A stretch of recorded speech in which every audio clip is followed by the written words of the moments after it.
Hello dear students. After completing our chapter number 4, Chemical Kinetics, now today we are starting our new chapter number 2, Solutions. What do you mean by solutions? We know that solute plus solvent will give solution.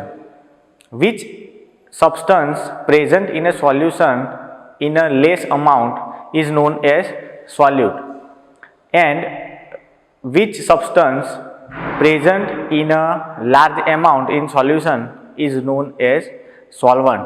When solute and solvent mix with each other, then the solution will form. The definition of solution in a simple way: mixture containing two or more pure substances. This mixture is also known as homogeneous mixture. We will discuss it in a later portion.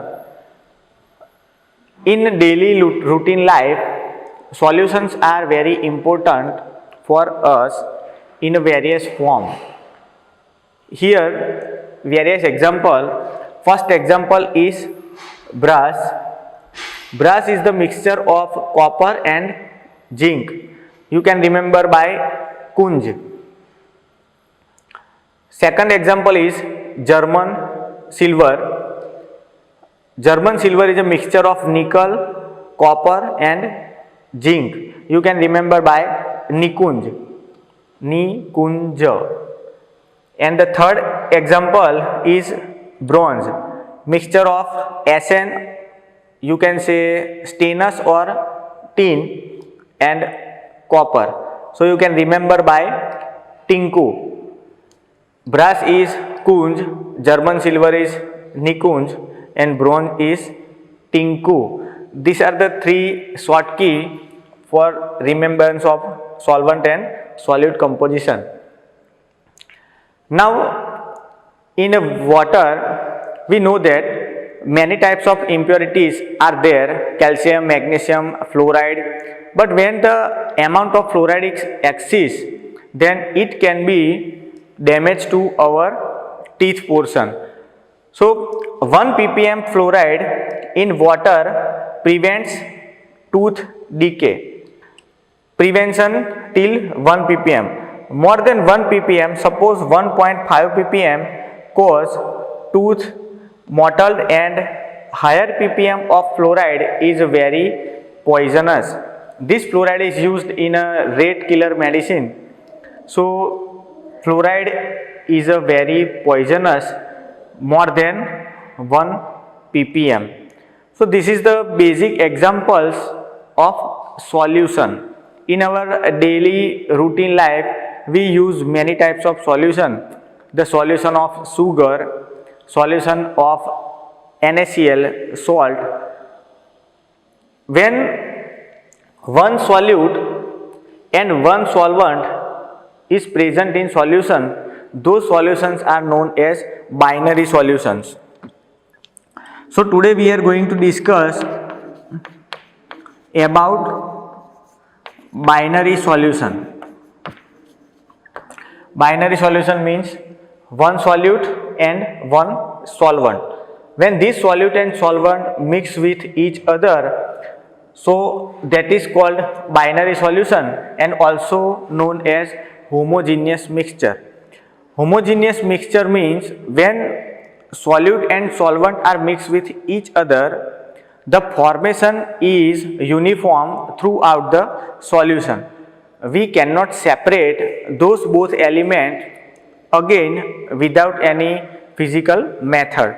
So this is known as binary solution, and we are going to discuss types of binary solutions. There are major three types of solution. First is gaseous solution, second one is liquid solution, and third one is solid solution. These three major category, when we are discussing gaseous solution, then your solvent portion is fixed as gas. When we are talking about liquid solution, then your solvent must be liquid. Means the large quantity is based on this type of solution. Here solid is in a large quantity, so those solutions are known as solid solutions. Solvent will change according to gas, liquid and solid. Suppose our first example is solute is gas and solvent is also gas, but this gas is present in a large amount and this gas is present in a small amount. So example is mixture of O2 and N2, or you can say air simply. When our solute is liquid and solvent is gas, so the another example is CHCl3 means chloroform mixed with nitrogen gas. So we can say that mixture of chloroform and air. Solid and gas, camphor in N2 gas. Camphor is evaporated in air portion. So this is the example of solute taken as solid and solvent taken as gas. Now another portion which is known as liquid solutions. When our solute is gas, so you can say that oxygen is dissolved in water, or in other example carbon dioxide is mixed with water, or we can say that when this CO2 is dissolved in water portion, those example is known as soda water. When liquid plus liquid, both liquids are mixed with each other, so the ethanol plus H2O, we know the example of beer, and ethanol is known as alcohol, and the percentage of this alcohol is taken in percentage V by V, volume by volume ratio. When your solute is solid and solvent is liquid, this category is mainly used in our houses. Glucose means sugar plus water, or you can say that NaCl plus water, solid dissolved into liquid portion. The third category is solid solution. When your solute is gas and solvent is solid, the example is H2 in palladium. Palladium is a metal rod and hydrogen is in a gaseous format which is absorbed on upper surface of the palladium metal. Suppose this is my palladium rod and hydrogen gas is deposited on the metal surface. This process is known as adsorption. The second example, liquid plus solid solvent.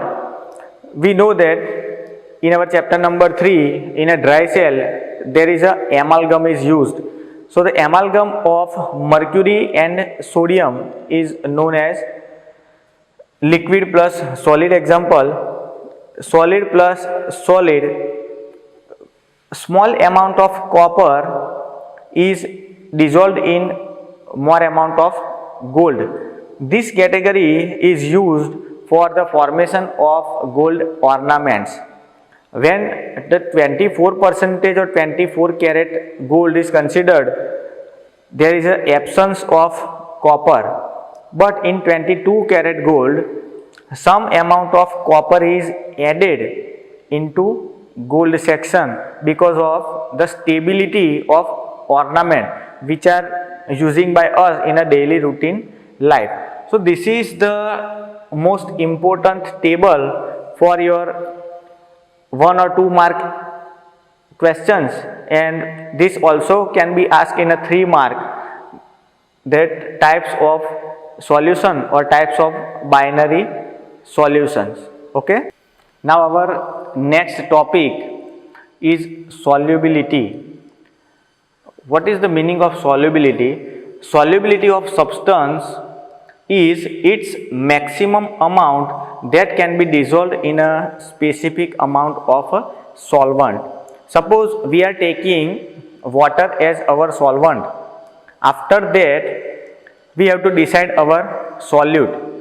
When we are adding small amount of NaCl in a water solvent, all the quantity of NaCl is dissolved. Again we are adding a pinch of NaCl. So this process is continue till the maximum amount of solute is dissolved in solvent. So that is known as solubility. Now solubility of a solid and gases in a liquid medium. In a first theory, solubility of a solid in liquid. When solid is added into solvent and increasing the concentration,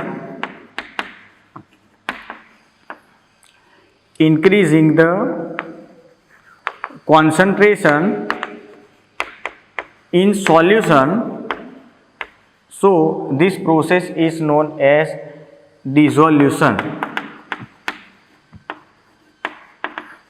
Again, when any solute is added into the solvent and increasing the concentration in solution is known as dissolution. When we are adding our solid in a solution portion or in a solvent portion, then the solid particles are collide with each other and separated out from the solution. This process is known as crystallization. When we are adding the solid into the solvent portion, the solid molecules or solid particles are collide with each other and separated out from the solution portion. This process is known as crystallization.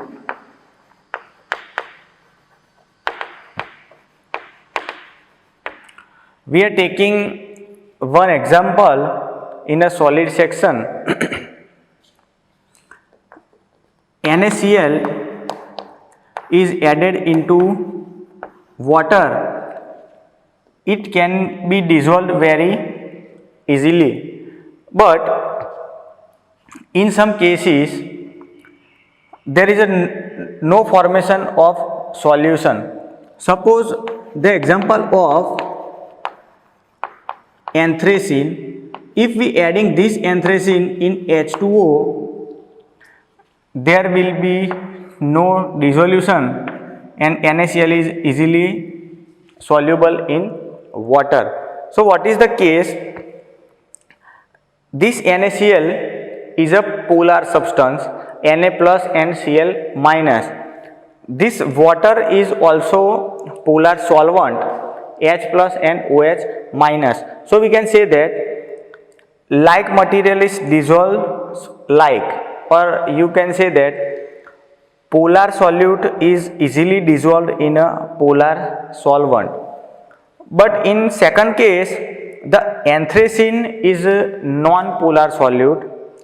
When we are adding non-polar solute to the polar solvent, there is no formation of any type of solution. So we have to take the example of anthracene into benzene. At that time, the formation of solution takes place. So we can say that non-polar solute is easily dissolved in non-polar solvents. Okay. Now suppose we are adding this NaCl to the benzene. Again the same case, polar solute does not dissolve in non-polar solvents. So we can say that polar is dissolved in polar and non-polar is dissolved in non-polar. Okay. So this is the theory of solid in liquid portion. Now in this solid into liquid portion, we are going to discuss the effect of temperature. Suppose in this beaker we are taking small amount of water and we are adding any type of solute inside the beaker, some percentage of solute will dissolve at a room temperature, but when we are going to increase the temperature of this beaker, when the increase in temperature, the solubility of solid will also increase. So we can say that when we increase the temperature, the solubility of a solid will increase into the solvent. So if we down the temperature, the solubility will affect by the decreasing in temperature. In another case, we are going to discuss about the effect of pressure, but on solid material there is a no effect of any type of pressure. So this theory is discussed in solubility of gas into liquid.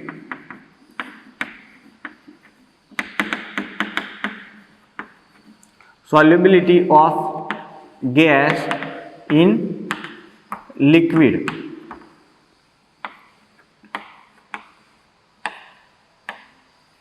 In this case, gas is filled in a one beaker. This is our solvent portion. Above on this height there is a presence of a piston, hydraulic piston. Gaseous molecules are moving on the solvent surface. Some of these particles are dissolved in this solvent portion. We can say that the space between solvent and piston is large. So the molecules have the free space to moving inside the beaker. But if we take another beaker, this is our solvent portion. Now the piston is pressurized by quantity of a weight. We are putting weight on the piston. The piston will leave its original position and upper side to lower side. So these molecules have very low space for the moving in beaker. So these molecules have to be dissolved in this solvent portion. So we can say that if we increase the pressure on gases, so these moving particles are now dissolved in large quantity in our solvent portion, because the area is now very small. If we increase the pressure by weightage, if this piston is continuing to goes down position, then these all particles have to dissolve in this beaker. And in a reverse direction, if we are removing these weights, the solubility of gas will decrease. These gaseous molecules are leave the portion of solvent and again moving towards the upper direction. So we can say that increase in pressure, increase in solubility. If we increase the pressure, the solubility will increase in a gaseous category. And if we remove the pressure, so down the pressure, the solubility will also decrease. Okay.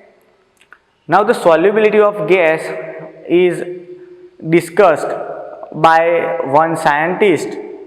The scientist named as Henry. So we are going to discuss Henry's law. Henry said that the gas will dissolve in a solvent portion proportionally.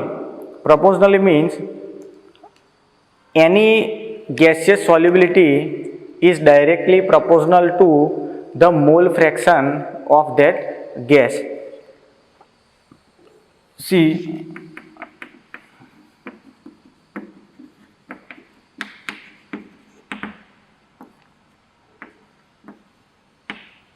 the Henry's law is written as P varies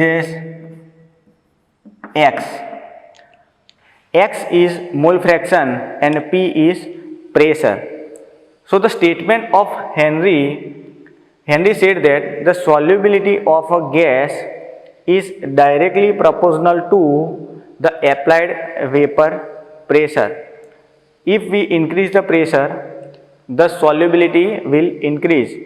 If we decrease the pressure, solubility will decrease. The solubility is now known as mole fraction. Because the solubility high, then the mole fraction is also high. Solubility is low, at that time mole fraction is also low. So P is directly proportional to X. P is equal to KH into X.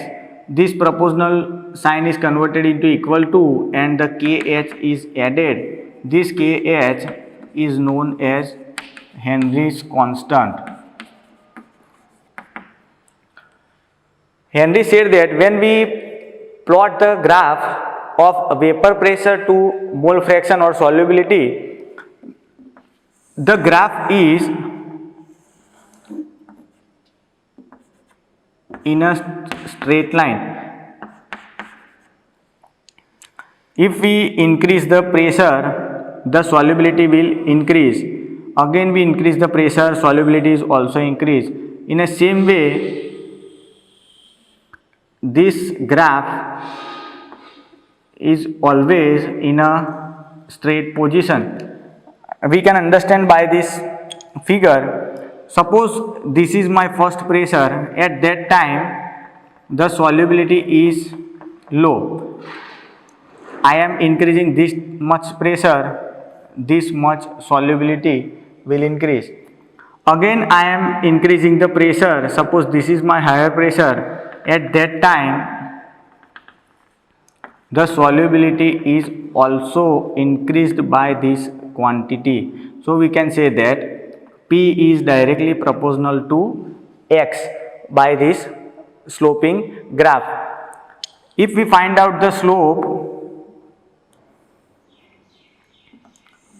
of this graph, this slope value is near to Kx. From this graph we can calculate the value of Henry's constant, that is Kh. This Kh is affected by the temperature. If we increase the temperature, the value of Kh will increase and the solubility of gas is decreased, because the gas, when we are increasing the temperature, gas will collide with other particles and moving towards upper direction. So if we decrease the temperature, Kh will decrease and solubility will increase. So we can say that temperature will affect the Henry's constant. So this is the normal theory of Henry's law, and Henry gives some applications in our daily routine life. Applications of Henry. In a first application, the example of soda water. In soda water, the gas is pressurized and filled into the sealed bottle. So that pressure is also proportional to the solubility. If the higher pressure is applied over the water, so more quantity of CO2 will dissolve into the H2O portion. So this soda water is the best example to understand the Henry's law. In a second application, scuba divers. When scuba divers dives into the sea portion, the maximum quantity of oxygen is dissolved into the sea water. When scuba divers goes deeper inside the sea, they have to take that concentrated air into its nose. When this concentrated air is mixed with the blood of scuba divers, they feel nervous and the pressure is increased in intravenous veins of scuba divers. When they are leaving the deeper side and moving upside, at that time the level of concentrated air is decreased. When scuba diver is coming upper side, at that time the lighter air is going inside the blood. So there is a formation of air bubble or a nitrogen gas in scuba diver's vein, and this disease is known as bands. This disease bands means the air bubble is forming inside the blood and it can be dangerous for the higher blood pressure. In a third application, for climbers or mountain climber, we know that on our land surface there is thick air. When we are going to mountain portion, the air is lighter. When this type of air is taken by the climber, so it fills the lack of oxygen. There is no proper oxygen on higher side. At that time, these climbers cannot think properly, and this disease is known as anoxia. In anoxia, climbers feeling the lack of oxygen and they cannot think properly and feeling anxiety or nervousness on very high position. So this is the three application. First is for soda water, second one is for scuba divers, and third one is for climbers. The solution of scuba divers band disease, now in a latest trend, the bottle which is taken by scuba divers into the sea, the oxygen level is now increased to 32% and the nitrogen portion is decreased into the bottle section, because when scuba divers comes upper side, already the nitrogen gas will taken by the scuba divers, but the oxygen is on a lower side. So the increase the value of oxygen into the bottle of a scuba diver is around 32.1%. So this is the total theory of Henry's law and give its application. Okay, thank you.